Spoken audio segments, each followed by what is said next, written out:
देश के central bank भारतीय रिजर्व बैंक यानी आरबीआई की मॉनेटरी पॉलिसी कमेटी ने करोड़ों होम लोन बायर्स को बड़ी राहत दी है। आरबीआई ने रेपो रेट में 0.25% की कटौती की है। इसके बाद रेपो रेट घटकर 6.50% से 6.25% हो गई है। ये कटौती करीब 56 महीने यानी कि मई 2020 के बाद देखने को मिली है। इसके साथ ही ये बदलाव करीब 2 साल बाद आया है, क्योंकि फरवरी 2023 से ब्याज दरों में कोई भी बदलाव नहीं हुआ था। खास बात यह है कि आरबीआई गवर्नर संजय मल्होत्रा की ये पहली मॉनेटरी पॉलिसी मीटिंग थी और इसी में ही उन्होंने आम लोगों को बड़ी राहत दे दी। आइए इस बारे में जानते हैं कि कैसे मिलेगी राहत। विशेषज्ञों की माने तो रेपो रेट में इस कटौती से होम लोन की ईएमआई में कमी आएगी। इससे हर महीने होम लोन बायर्स की जेब पर बोझ कम होगा।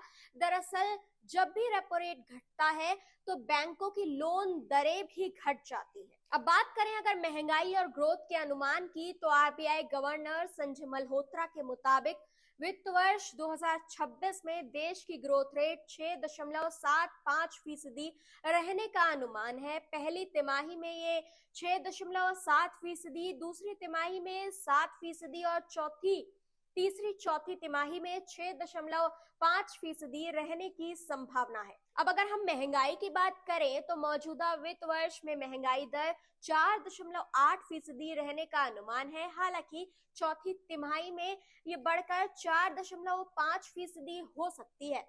हाल ही में वित्त मंत्री निर्मला सीतारमण ने 12 लाख रुपए तक की आय को टैक्स फ्री कर दिया था। अब आरबीआई के इस फैसले से जनता को दूसरी बड़ी राहत मिली है। आने वाले समय में भी रेपो रेट में और कटौती की उम्मीद जताई जा रही है। अब इस बात को भी जान लेते हैं कि आखिर क्यों बढ़ा था दबाव। जानकारों के मुताबिक काफी समय से रेपो रेट में कटौती की मांग हो रही थी।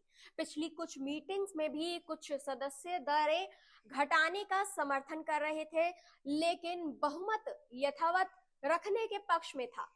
आरबीआई के इस फैसले से देश की अर्थव्यवस्था पर सकारात्मक असर पड़ने की उम्मीद है। साथ ही लोन ईएमआई में कमी से आम लोगों को राहत जरूर मिलेगी।